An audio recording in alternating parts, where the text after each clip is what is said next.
Oke guys, kembali lagi di Ari Jaya Channel. Mungkin sahabat-sahabat subscriber pernah dengar atau mungkin ada juga yang mungkin belum pernah dengar ya gitu. Pernah dengar ceritanya mengenai ada beberapa trik di dalam berinvestasi di properti ya guys gitu ya.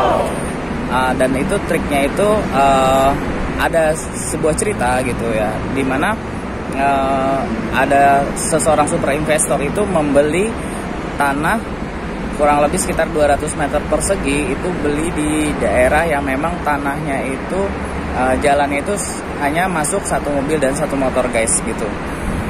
Dan di situ tanah 200 meter persegi itu dibelilah sama dia dengan harga 500 jutaan gitu. Kemudian di tanah itu juga langsung dibangun semacam ruko 2 lantai dan dengan modal kurang lebih sekitar 500 jutaan ya. Dan sebenarnya di daerah itu memang daerah yang memang kalau dikatakanlah nggak terlalu hidup banget gitu ya. Untuk dibangun rumah pun harganya juga tidak signifikan banget gitu loh. Nggak terlalu strategis banget gitu loh, nggak lokasi sunrise. Tapi super investor itu dengan ilmunya dia menciptakan sebuah capital gain sendiri guys.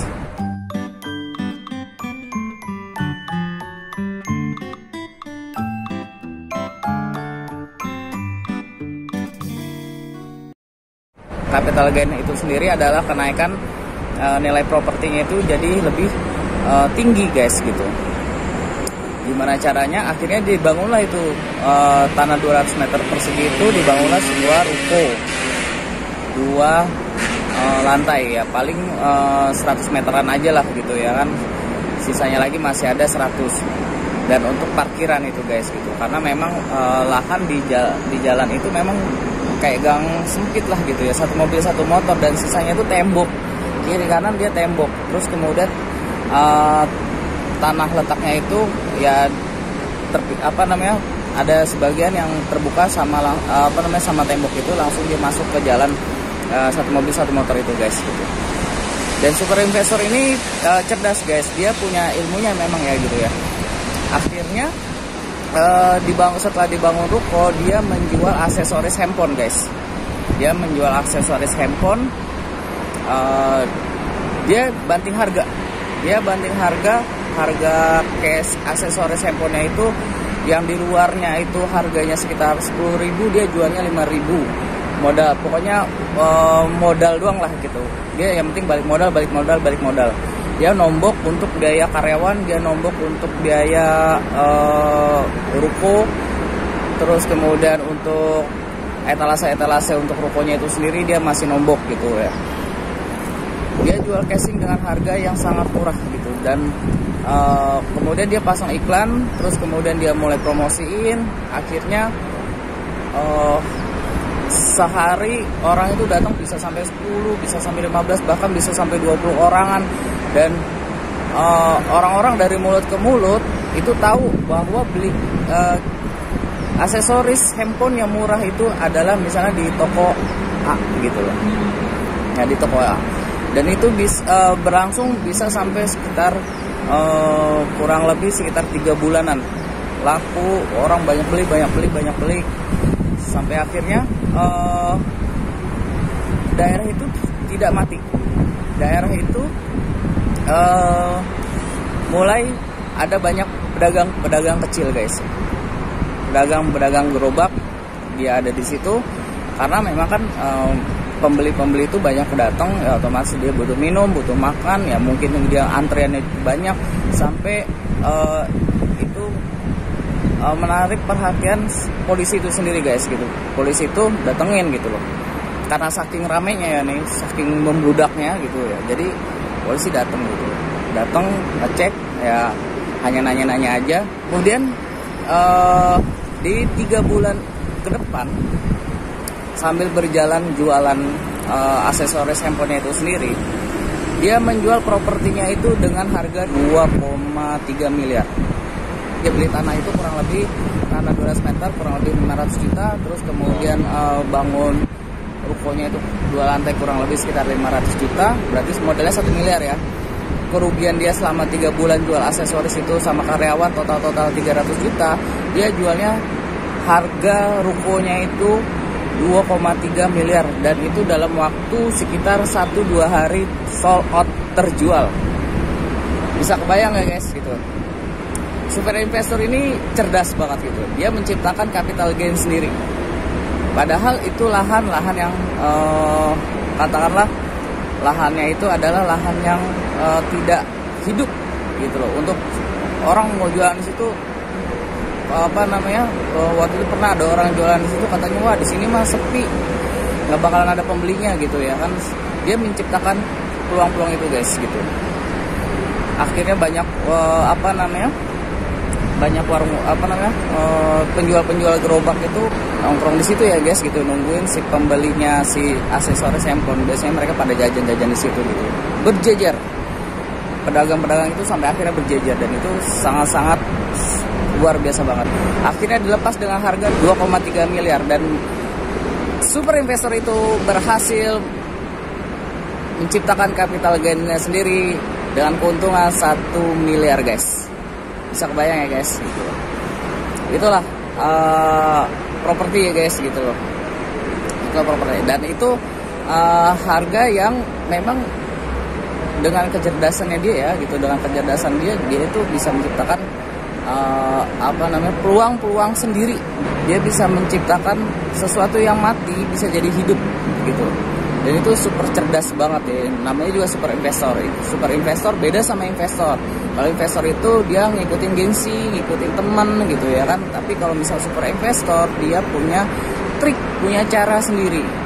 Dan itu juga terjadi pas waktu itu saya di BTN, kepala accounting saya mengatakan dia itu ngambil keputusan membeli beberapa unit di perumahan yang developernya memang sudah terpercaya ya guys gitu. Dia sudah 5 kali proyek lah gitu katakanlah. 5 kali proyek dia beli kurang lebih 5-6 unit. Dan itu jadi pertanyaan bagi saya sendiri gitu. Ini case yang kedua ya guys gitu. Jadi pertanyaan bagi saya sendiri gitu, kenapa dia kayak gitu? Dan kemudian kepala accountingnya itu sendiri dia membeli, dia masih posisinya masih tanah rumah itu.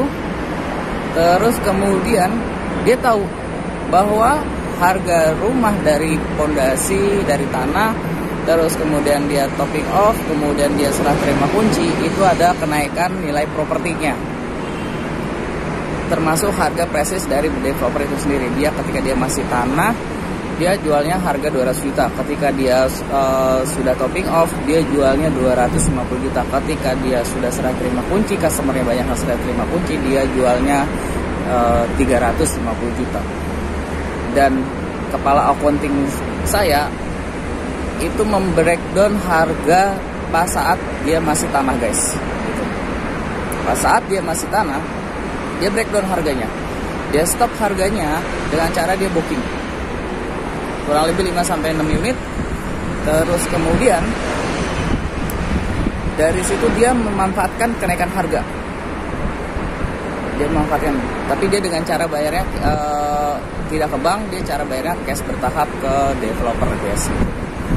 Dan ketika dia naik harganya, dia udah sekitar 200-300 juta, dia lepas, dia kasih ke salesnya untuk menjual kembali unitnya dia. Dan developernya itu sendiri pas saat itu kebetulan lagi ada promo gratis free biaya pengalihan hak. Biaya pengalihan hak itu 1 kali dia gratis. Berarti si developer itu sendiri sebenarnya tahu gitu loh bahwa ada beberapa unitnya dia memang hanya dimanfaatkan untuk kenaikan harganya aja guys gitu. Dan kamu bisa bayangin ketika si kepala accountingnya saya itu sendiri kurang lebih dia modal 6 unit, dia cara bayarnya cash bertahap. sampai dia harganya 300 juta, kemudian dia jual, dia titipkan ke sales-sales itu sendiri. Ketika kamu bisa menjual, katakanlah developer menjualnya harga 300, dia jualnya 290 juta. Kamu bisa bayangin satu unitnya dia untungnya kurang lebih sekitar 90 juta dikali 6. Akhirnya terjual semuanya 6 unitnya itu. Akhirnya dia beli satu rumah dengan cara bayar cash keras. Nah, itulah properti, guys. Properti memang luar biasa banget. Dan waktu itu pas saya juga gabung di case-nya ketiga gitu, itu pas saya gabung di apartemen Sentra Timur, ada satu koperasi. Ketika dia apartemennya itu harganya masih, studionya itu harganya masih sekitar 100 juta, dia ambil kurang lebih sekitar 200 unit. Kemudian ketika harganya itu naik pas saat jadi, artinya dia sudah menghentikan harga dari developer.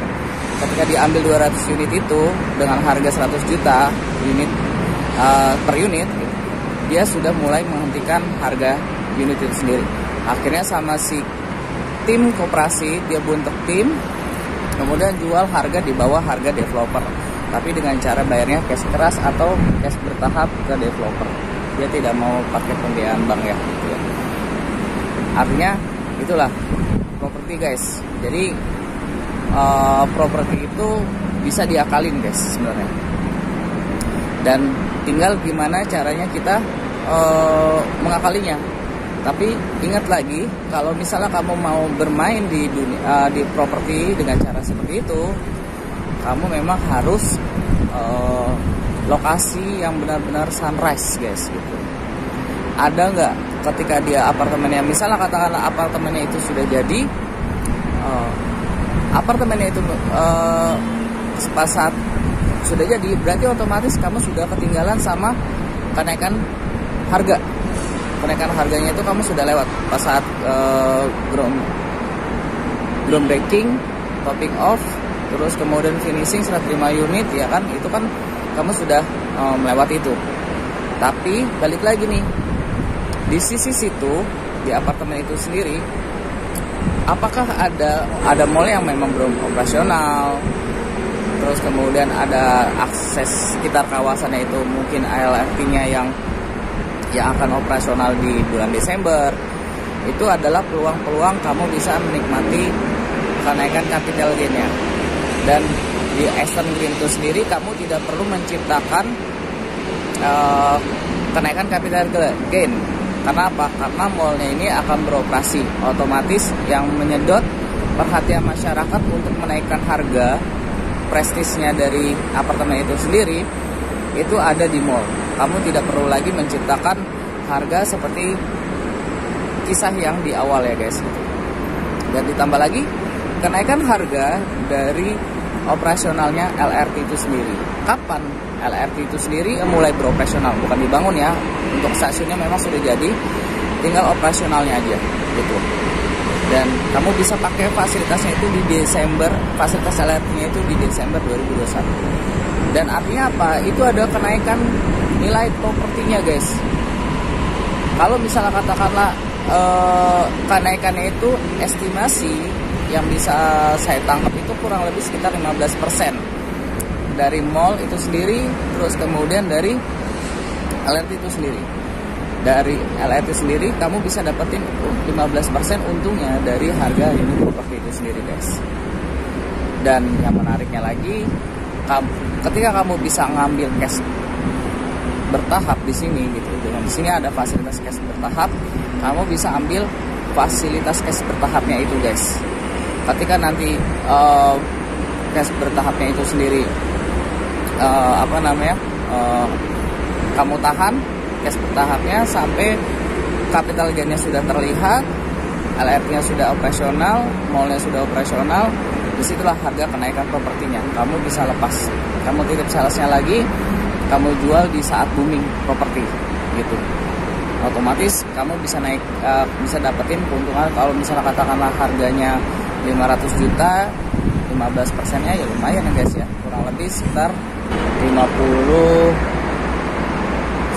setengah, berarti kurang lebih sekitar ya kurang lebih sekitar 75 jutaan guys gitu. Nah disitulah properti guys gitu. Kalau misalnya kamu mau bermain di properti, balik lagi lokasi dan lokasi. Kalau misalnya kamu main di properti, lokasinya kurang bagus, developernya tidak terpercaya, ya otomatis kamu itu hanya angan-angan aja guys gitu.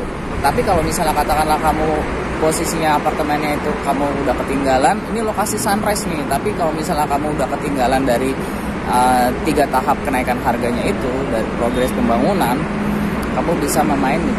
Balik lagi nih, ada sisi apa nih untuk menaikkan nilai capital gain-nya di kawasan itu sendiri guys, gitu guys. Kalau di sini kenaikannya itu dari mall, terus kemudian dari operasionalnya Desember LRT City-nya, gitu guys. Jadi, dan saat ini pas saat lagi COVID-19 ini akan normal kembali, nggak bakalan lama lagi karena memang vaksin sudah tiba di Indonesia. Pemerintah tinggal distribusiin aja ke masyarakat.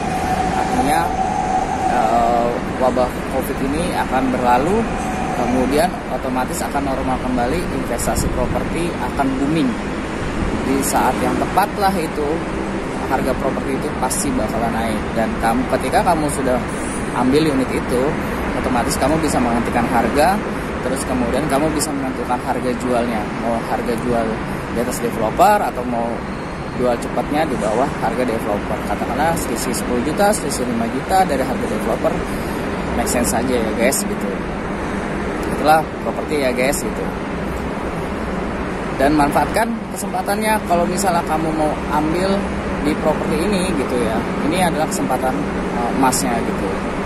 Dan ada lagi beberapa cara ya, ada beberapa cara dari unit apartemen itu sendiri, ada permainan dari developer itu sendiri dengan cara buyback guys, deposito properti, terus kemudian dengan cara buyback garanti gitu. Kamu seolah-olah hanya deposit aja, itu sama aja, kamu memanfaatkan kenaikan harga, terus kemudian di buyback sama developer. Gimana caranya nanti saya jelasin di video berikutnya. Jangan lupa subscribe di channel Arijaya guys, jangan lupa subscribe, jangan lupa.